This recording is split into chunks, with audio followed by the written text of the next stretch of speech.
Virtual റിയാലിറ്റിയുടെ കാലാണല്ലോ. അപ്പോൾ ഈ virtual റിയാലിറ്റിയുടെ മായിക ലോകത്തേക്ക് കൂട്ടിക്കൊണ്ടുപോയി പഠനം രസകരമാക്കുന്ന കോഴിക്കോട് ബാലുശ്ശേരി മുണ്ടക്കര AUP സ്കൂളിലെ കുട്ടികളെ കുറിച്ചും അധ്യാപകരെ കുറിച്ചാണ് പറയാൻ പോകുന്നത്. അവിടെ ഈ പാട്ട് പഠനത്തിന്, സംഗീത പഠനത്തിന്, അത് എന്തും ആയിക്കോട്ടെ, പാട്ട് മാത്രമല്ല സംഗീത പഠനത്തിന് വലിയ പ്രാധാന്യം നൽകുന്ന സ്കൂൾ സംഗീതോപകരണങ്ങളൊക്കെ സ്വന്തമായിട്ട് വാങ്ങിയിട്ടുണ്ട്. അപ്പോൾ കൂടുതൽ ഞാൻ പറയുന്നില്ല, ആ സ്കൂളിന്റെ വിശേഷം, കുട്ടികളുടെ വിശേഷമൊക്കെ കണ്ടു തന്നെ അറിയും. വലിയ ലൈബ്രറി ഉണ്ട്, അവിടെ 8500ഓളം പുസ്തകങ്ങളുണ്ട്. ഞങ്ങൾക്ക് കളിക്കാൻ സ്പോർട്സ് ഐറ്റംസ് ഉണ്ട്. VR ക്യാമറകളും ഉണ്ട്. ഇന്ററാക്റ്റീവ് പാനലുകളും ഉണ്ട്. റെക്കോർഡിംഗ് സ്റ്റുഡിയോ ഉണ്ട്. AI ലാബ് ഉണ്ട്.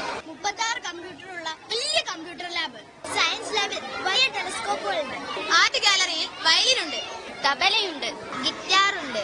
ഏതെങ്കിലും വൻകിട സ്വകാര്യ സ്കൂളിലെ ഒരു സൗകര്യങ്ങളുടെ ലിസ്റ്റ് അല്ല, മുണ്ടക്കര എയ്ഡഡ് UP സ്കൂളിലെ സൗകര്യങ്ങളുടെ ഒരു നീണ്ട ലിസ്റ്റാണ് നമ്മളിപ്പോ കേട്ടത്. വെർച്വൽ റിയാലിറ്റിയിലൂടെ പഠനം. ഒരു സർക്കാർ എയ്ഡഡ് സ്കൂളിലെ കുട്ടികൾക്ക് സ്വപ്നം പോലും കാണാൻ കഴിയില്ല ഈ സൗകര്യം. VR ക്യാമറ ധരിച്ച ഞാനും മറ്റേതോ ലോകത്ത് എത്തിപ്പോയി.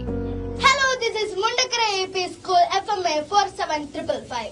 അപ്പൊ എല്ലാരും നല്ല ചോറ് കൊണ്ട് ഉഷാറായിട്ട് അടുത്ത ക്ലാസ്സിലേക്ക് പോവാണല്ലേ. വെറും ഒരു FM സ്റ്റേഷൻ അല്ല, നഗരത്തിലെ തന്നെ വമ്പൻ സ്വകാര്യ സ്കൂളുകളോട് കിടപിടിക്കത്തക്ക നിലവാരമുണ്ട് ഇതിന്.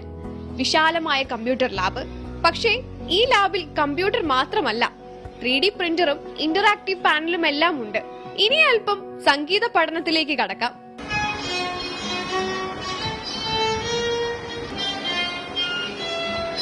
വയലിനും ഗിറ്റാറും തബലയും ഓടക്കുഴലും കീബോർഡും തുടങ്ങി സമ്പന്നമാണ് സ്കൂളിലെ ആർട്ട് ഗാലറി. ലൈബ്രറി കണ്ടാൽ ആരും ഒന്ന് ഞെട്ടും. 8500ഓളം പുസ്തകങ്ങളുടെ വൻ ശേഖരമാണ് ഇവിടെയുള്ളത്. ഞങ്ങൾക്ക് എല്ലാവർക്കും ഞങ്ങളുടെ സ്കൂൾ ഇഷ്ടമാണ്. എനിക്ക് സ്കൂളിൽ ഏറ്റവും ഇഷ്ടപ്പെട്ട സ്ഥലം ഞങ്ങളുടെ സ്കൂളിലത്തെ ലൈബ്രറിയാണ്. UP സ്കൂളിൽ ഇങ്ങനത്തെ സൗകര്യങ്ങളൊക്കെ കുറവാണ്. എന്തായാലും ഞങ്ങളുടെ സ്കൂളിൽ ഇങ്ങനെയൊക്കെ ഉള്ളത് കൊണ്ട് ഞങ്ങൾക്ക് എല്ലാവർക്കും സ്കൂളിൽ വരാൻ വളരെ ഇഷ്ടമാണ്.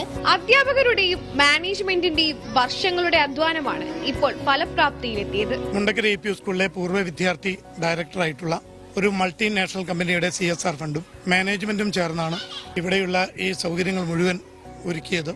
കുട്ടികൾ ഈ സ്കൂളിനെ സംബന്ധിച്ചിടത്തോളം വലിയൊരു നല്ലൊരു അഭിപ്രായമാണ് കുട്ടികളെടുത്തും രക്ഷിതാക്കളെടുത്തും. അപ്പം ഈ ഭൗതിക സാഹചര്യങ്ങൾ മാറിയതോടുകൂടി സ്കൂളിന്റെ മൊത്തം മാറ്റം ഇവിടെ പ്രതിഫലിപ്പിക്കുന്നുണ്ട്. സമൂഹത്തിനും വലിയൊരു എന്താ ഒരു അഭിപ്രായം ഈ സ്കൂളിനെ കുറിച്ചുണ്ട്. ഇപ്പോൾ ഇത്രയധികം സൗകര്യങ്ങളുള്ള സ്കൂളിലേക്ക് മക്കളെ പഠിക്കാൻ അയക്കുന്നതിൽ അഭിമാനം എന്നതിലപ്പുറം മറ്റൊന്നും പറയാനില്ല രക്ഷിതാക്കൾക്ക്. ഒരു ഗ്രാമീണ സ്കൂള്, ആ സ്കൂളില് എല്ലാവിധ അത്യാധുനിക സൗകര്യങ്ങളോടും കൂടെ തങ്ങളുടെ മക്കൾ പഠിക്കണമെന്ന അധ്യാപകരുടെയും മാതാപിതാക്കളുടെയും ആഗ്രഹത്തിന്റെയും പരിശ്രമത്തിന്റെയും ഫലമാണ് നമ്മൾ ഈ കണ്ടത്. അത്രയും. രവിചന്ദ്ര സാഗറിനോടൊപ്പം മറിയ ജോമോൻ, മനോരമ ന്യൂസ്, കോഴിക്കോട്.